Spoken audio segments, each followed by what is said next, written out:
Habibnya ganteng bener. Cucu Nabi ya Allah. Bismillahirrahmanirrahim. Assalamualaikum warahmatullahi wabarakatuh. Waalaikumsalam warahmatullahi wabarakatuh. Yang kita muliakan Habibana Habib Ahmad Al-Habsyi dari Jakarta, yang alhamdulillah pada hari ini berhadir di Masjid Wasiat Almarhum Murabbi kita Kiai Haji Muhammad Arifin Ilham. Mudah-mudahan masjid ini diberkahi oleh Allah Subhanahu wa taala. Amin ya Allah, amin. Dan semua amal ibadah yang kita lakukan di sini senantiasa menerangi kubur beliau. Yang kita muliakan Umi Nurhayati, mama dari Kiai Haji Muhammad Arifin Ilham, yang sebetulnya beliau kemarin jadwalnya sudah mau balik ke Jakarta, tapi mendengar Ustaz Habib Ahmad Al-Habsyi mau ke sini, alhamdulillah beliau langsung menyewa Grab berangkat ke sini. Subhanallah, mudah-mudahan Umi diberi kesehatan oleh Allah Subhanahu wa taala. Panjang umur dan kita semua berkumpul di surga kelak. Amin.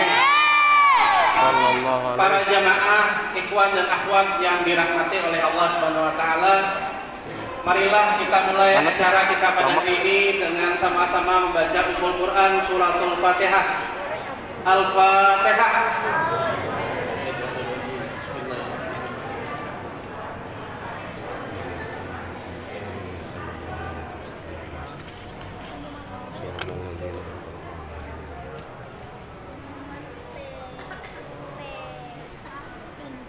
Mudah-mudahan acara kita diberkahi oleh Allah Subhanahu wa taala. Amin ya Allah.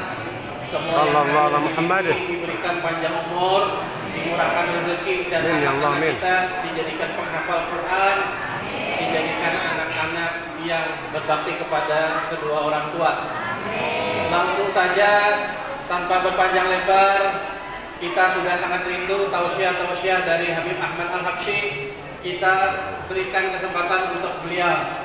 Sallu ala Nabi. Sallallahu alaihi wa alihi.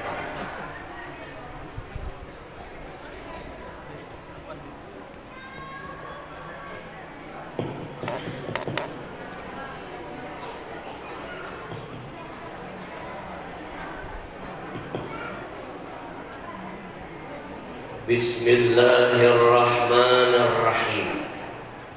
Assalamualaikum warahmatullahi wabarakatuh. Waalaikumsalam warahmatullahi wabarakatuh.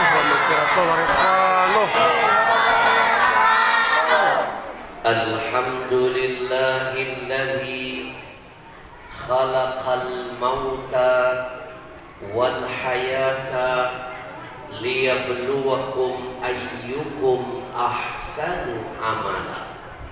Segala puja dan puji milik siapa? Allah. Belum kompak. Sekali lagi, segala puja dan puji milik siapa? Allah. Gak usah melekat-melekat. Allah yang maha menciptakan. Adanya kehidupan, pasti ada kematian. Allah ciptakan ada hidup, ada mati, karena Allah ingin melihat siapa yang terbaik amalnya di antara kita. Ahsanu amala, bukan aktsaru amala, yang terbanyak amalnya. Selamat datang Habib. Alhamdulillah. Nasir. Sallallahu alaihi Muhammad. Bu, Ajib. Kursi cari, ambilkan kursi di belakang cari. Yang mulia di hadapan Allah bukan yang banyak amalnya. Bujur. Jujur. Tapi ayat ini ngasih bocoran ahsanu amala, yang terbaik amalannya. Banyak belum tentu baik, sedikit belum tentu buruk. Bujur, Jujur. bujur. Jujur. Ada hidup pasti ada mati. Ada dunia setelah ini, ada akhirat. Ada kehidupan kita sementara di sini, nanti setelah ini kita berpindah ke alam kubur. Maka hari ini saya ingatkan diri saya, Acil, Mau dibuang aja. Acil, Ampun. jangan nekat mati sebelum amal sudah terpenuhi. Alhamdulillah. Kita minta kepada Allah, mudah-mudahan setiap kedip mata, hembusan nafas, tetesan keringat, langkah kaki, setiap detik waktu berlalu, semuanya dicatat amal buat kita untuk hari esok nanti. Amin. Ya Rabbal Amin. salawat dan salam selalu senantiasa tercurahkan untuk manusia yang maha mulia. Allah maha mulia memuliakannya. Manusia yang layak dipuji karena Allah yang kita puja memujinya. Manusia yang berpesan lewat sabdanya, Udhkuru mahasina mautakum wa kufu an masawihim. Kata Nabi, sebutlah kebaikan-kebaikan mayit-mayitmu dan tutup semua cerita buruk mayit-mayitmu. Hari ini kita dihadirkan di sini tidak lain wasilah amal kebaikan dari bunda kita yang melahirkan anak yang soleh. Walaupun sudah pergi, tapi terasa tetap ada di hati. Walaupun beliau sudah terpisah, tapi terasa tetap berkahnya ada. Walaupun jasad terkubur, tapi amalnya tetap dikenang dan disebut-sebut. Saya sampaikan di forum ini, satu-satunya sahabat saya yang pertama kali pernah menelpon saya ketika saya sedang dapat ujian dari Allah, dia almarhum Kiai Haji Arifin Ilham. Saya sampaikan langsung dengan Umi, teman itu banyak, tapi yang sehati sedikit. Kalau mau tahu siapa teman sejati, lihat ketika kita sedang susah. Kalau senang, semua mendekat semua. Bujur. Yang tak kenal bilang kenal. Yang gak ada hubungan keluarga ngaku-ngaku keluarga. Kalau kita sedang senang, tapi kalau kita sedang susah, keluarga pun tidak mau menoleh kita. Bujur. Terkadang begitulah fakta yang ada. Mau tahu siapa teman sejati? Lihat ketika engkau sedang terpuruk. Saya pernah diuji Allah, luar biasa ujian. Semua teman tidak ada yang memberikan dukungan, bahkan ada yang menari-nari di balik penderitaan. Tapi almarhum ila rahmatil ghayyub, beliaulah yang menelpon. Sallallahu alaihi wasallam. Habib Al-Habsyi, izinkan abang turun gunung, abang bantu menyelesaikannya. Wah, baru dengar itu saja, ketika kita punya masalah, walaupun bantuan belum tiba, sudah merasa bangga. Bujur kan? Bujur? Sampai detik ini, insya Allah saya sampai tutup mata, saya tidak pernah akan melupakan kebaikan almarhum yang satu ini. Amin. Beliau orang yang suka semangat menyelesaikan permasalahan orang. islah bainan nas itu ada pada pribadi beliau. Saya kehilangan dengan kepergian beliau. Sahabat sejati saya yang kedua, yang saya tidak bisa lupakan namanya, Syekh Ali Jabir. Dua-duanya pun sudah meninggalkan saya. Ketika saya kena corona, periode pertama, jenisnya Alpha. Waktu itu belum ada vaksin apapun, yang ada baru rapid. Musim pertama saya kena seperti dianggap makhluk planet lain, terbuang, terasing. Keluarga saja nggak berani mendekat, dari jauh melambaikan tangan seperti sudah ingin melepaskan saya ke alam kubur. Imun anjlok, semangat down, sedih pastinya. Yang mendatangi saya dicari, yang saya datangi di Uber. Nggak kayak sekarang, kena corona bangga bikin status, halo guys, kamu tahu aku kena apa? Temannya dia, kenapa? Kamu nanya. Aku kena corona. Kena corona bangga. Zaman saya dulu boro-boro bikin vlog, boro-boro bikin rekaman, mau nyambung napas saja sudah bersyukur. Sakitnya luar biasa, 1000 jarum seperti menusuk di dada. Bergerak sedikit, 1000 jarum menusuk. Ngomong satu huruf seperti 1000 jarum menusuk. Hari itu saya betul-betul butuh dukungan orang terdekat. Salah satu teman yang berani membesuk, mendoakan, mendukung Syekh Ali Jabir.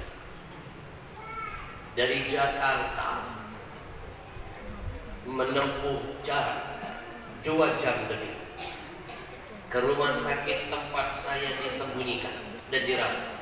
Beliau nekat datang. Saya sudah melarang, Syekh, jangan, saya corona. Biar Habib, izinkan saya membuktikan nanti di hadapan datuknya Habib kalau saya punya cinta dengan cucunya. Kalau seandainya nanti saya ketemu datuknya Habib, paling tidak saya ada cerita untuk berjumpa dengan Datuk Habib. Saya siap mati demi keluarga Rasulullah. Menangis saya. Beliau datang nekat, yang lain mana berani. Beliau nekat ngasih semangat, ngasih dukungan, mendoakan saya, ngajarin saya makan itu, makan ini, makan ini. Di luar dugaan saya, 1 tahun setelah saya kena, beliau yang kena dan tidak bisa diselamatkan. 2 sahabat hebat ini sudah pergi dari saya. Saya kehilangan. Bapak Ibu, sahabat sejati ketika kita senang, dia siap jadi yang terakhir tersenyum. Tapi ketika kita sedih, dia siap jadi yang pertama meneteskan air mata. Bujur.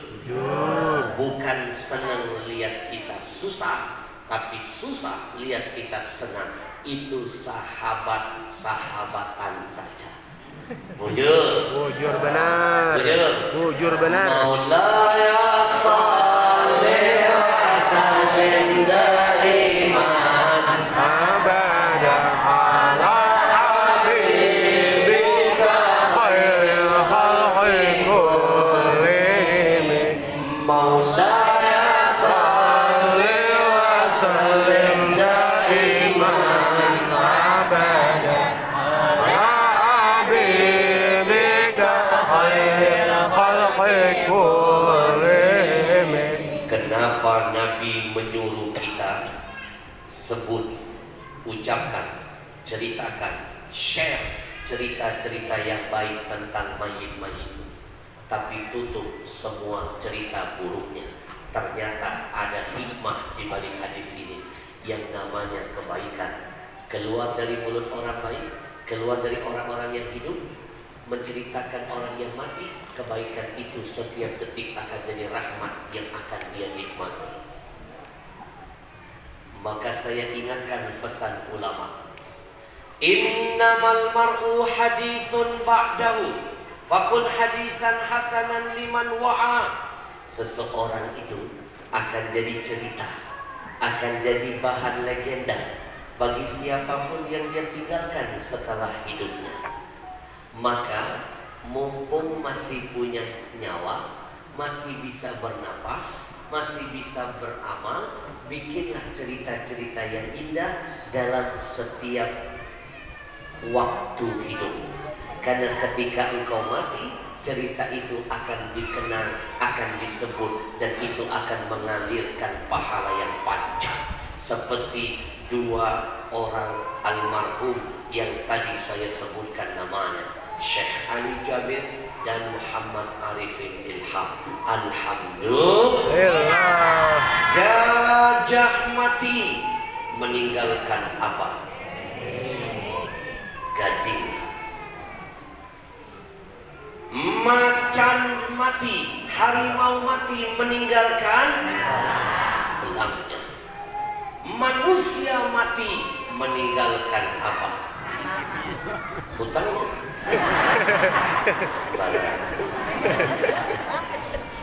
Manusia mati meninggalkan nama. Mau jadi apa namanya? Baikkah? Burukkah? Tergantung cerita apa yang sudah dia tulis sepanjang hidupnya. Maka hari ini saya ajak Bapak Ibu semuanya, kita hantarkan dulu surah Al-Fatihah. Terkhusus liman ijtama'na hahuna bisababihima, kepada almarhum ila rahmatul qayyum Kiai Haji Muhammad Arifin Ilham.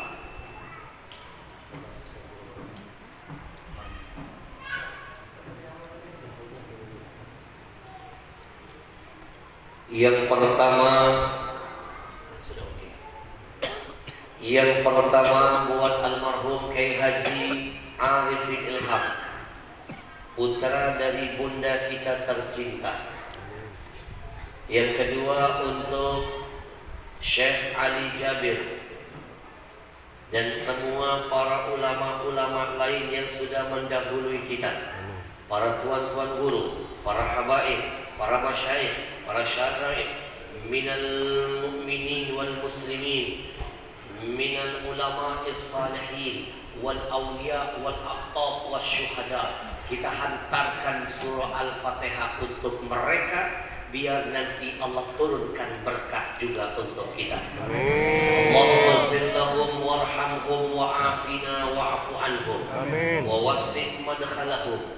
Ya Allah, jadikan kubur mereka raudhah min riyadil jinan. Ampuni mereka, balas kebaikan mereka, lipat gandakan kemuliaan untuk mereka. Bangkitkan mereka kelak bersama Rasulullah di dalam syurga-Mu. Ala hadhihi niyah wa ala kulli niyatin salihah. Semuanya Al-Fatihah.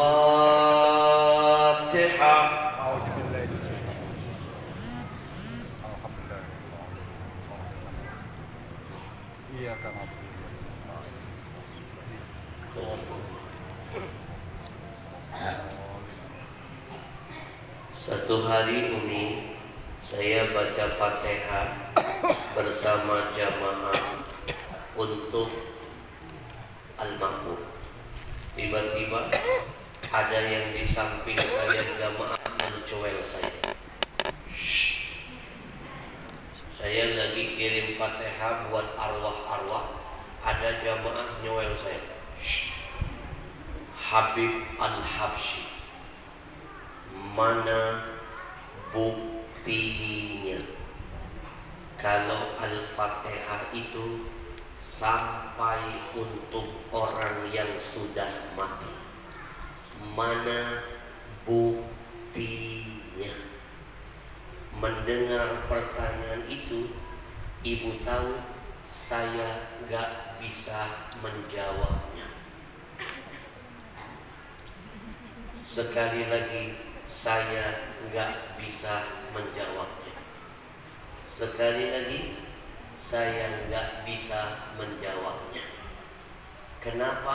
Karena yang dia tanya mana bukti. Kalau yang dia tanya mana dalilnya, saya siapkan jawaban. Kan yang dia tanya mana buktinya, saya nggak bisa jawab. Saya diam. Saya bilang maafkan kebodohan saya nggak tahu jawaban. Habib cuma bisa beramal, tapi Habib tidak bisa membuktikan. Mana buktinya? Bid'ah, haram.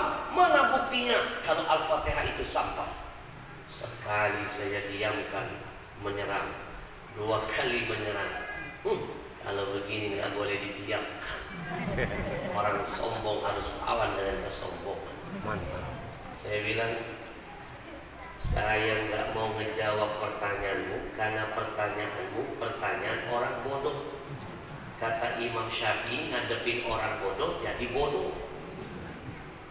Kalau tadi kamu nanya saya mana dalilnya, saya hadirkan dalil nomor. Kan yang kamu tanya mana bukti? Saya meneketehi. Hanya bukti, bodoh. Kalau kamu mau buktinya, sekarang kamu mati, masuk kubur, saya fatihah. Mantap. Kalau nggak nyampe, bangkit kamu. Mantap. Dasar bungul-bungul pindah. Ajib. Mantap. Saya mau belajar sedikit ini. Nanya mana buktinya? Kalau cerdas mana dalilnya? Bujur. Bujur benar. Kalau dia nanya mana buktinya, mana saya tahu, orang saya belum mati. Iya. Tapi kalau dia nanya mana dalilnya, Al-Fatihah boleh dibaca buat orang yang sudah mati, baru saya jawab. Apa dalilnya? Mau tahu? Mau. Mau tahu? Mau. Apakah Al-Fatihah boleh kita hadiahkan buat yang mati? Mana dalilnya? Apakah kebaikan bisa dinikmati oleh yang mati yang dikirimkan dari yang hidup? Karena orang Wahabi, Salafi menganggap tidak sampai, terputus katanya. Dalilnya wa an laisa lil insani illa ma sa'a. Seseorang itu tidak mendapatkan apapun kecuali yang sudah dia usahakan. Ayatnya betul, artinya benar, tapi mereka salah memahami maksud ayatnya. Bujur benar. Iya. Iya lo boleh. Bapak Ibu, sebelum saya hadirkan dalilnya, saya luruskan pemahaman mereka yang salah. Siapa bilang orang yang hidup seperti kita tidak bisa memberikan kebaikan untuk yang sudah mati? Siapa bilang? Demi Allah, kebaikan yang tadi kita niatkan sudah dinikmati oleh yang mati. Kalau seandainya kita yang hidup ini tidak bisa memberikan manfaat untuk yang mati selama mereka mati dalam keadaan iman dan Islam. Pertanyaan saya, kalau nggak nyampe kebaikan kita, buat apa sholat jenazah? Buat apa? Buat apa? Tahu sholat jenazah? Tahu. Pernah disolatkan? Belum. Kalau tahu ada yang iseng-iseng.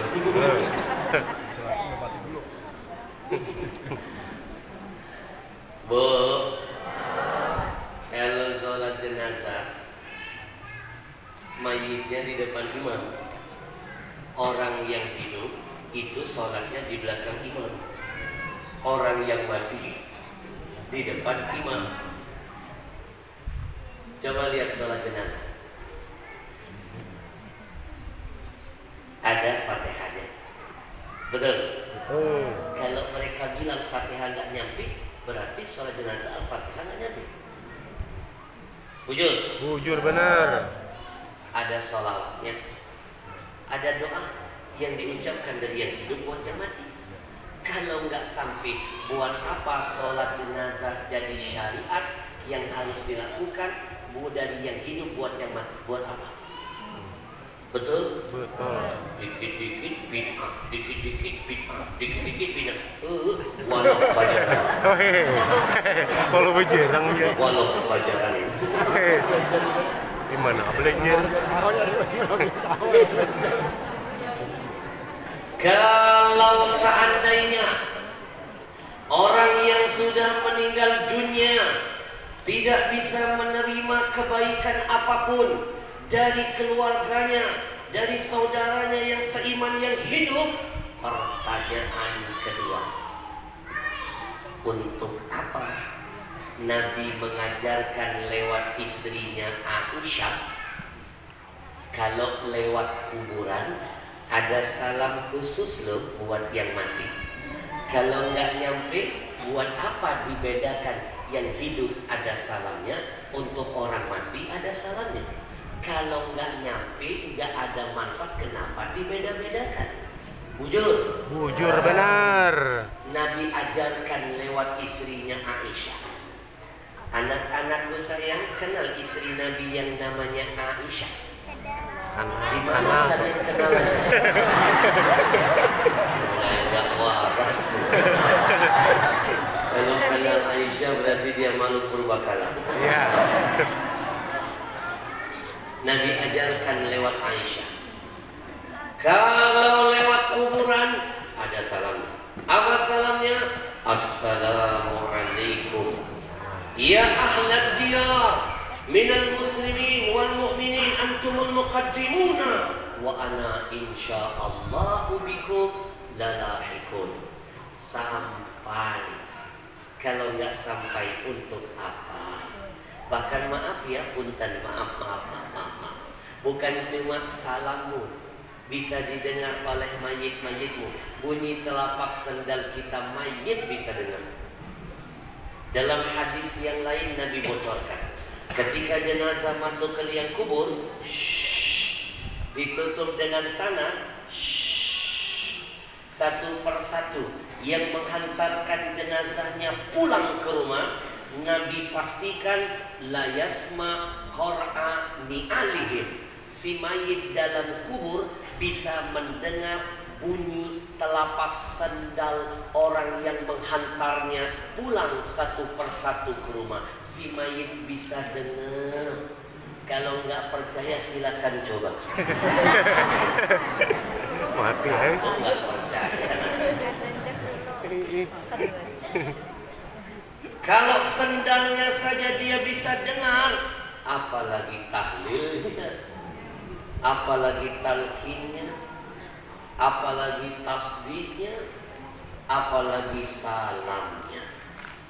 Bahkan di lain riwayat hadis Nabi pastikan lagi, bunda, kalau bapak ibu melewati kuburan ini, lalu kita kenal yang dikuburkan di dalamnya, kita tahu namanya, mungkin dia keluarga kita, mungkin dia anak cucu kita, mungkin dia adalah famili kita, kita tahu rekam jejak hidupnya, lalu kita mengucapkan salam. Nabi pastikan yang kita kenal, yang menerima salam kita akan membalas salam dari kita. Tapi bersyukurlah kita nggak bisa dengar balasan mereka. Coba bayangkan jam 12 malam lewat kuburan. Assalamualaikum ya ahlal kubur. Mereka menjawab seberataan. Waalaikumsalam. Saya yakinkan kita jadi jenazah berikutnya. Bujur benar. Bujur benar. Jadi siapa bilang orang yang mati tidak bisa menerima kiriman amal dari keluarganya yang hidup? Yang bilang dikit-dikit bid'ah, namanya walau betul. Iya, walau betul. Walau betul. Wahabi ya Allah. Wahabi lebih. Bujur benar. Bujur benar lebih bang. Dikit-dikit bid'ah. Kalau Wah, seandainya walau betul opi ya, bujur. orang yang sudah meninggal bejerang. itu tidak bisa mendapatkan kebaikan dan kebaikan dari yang hidup, pertanyaan saya, buat apa ada riwayat yang satu ini? Dengarkan riwayatnya, dengarkan. Jangankan kebaikan, baru punya niat baik. Dari yang hidup, niat baik sudah sampai kepada yang mati.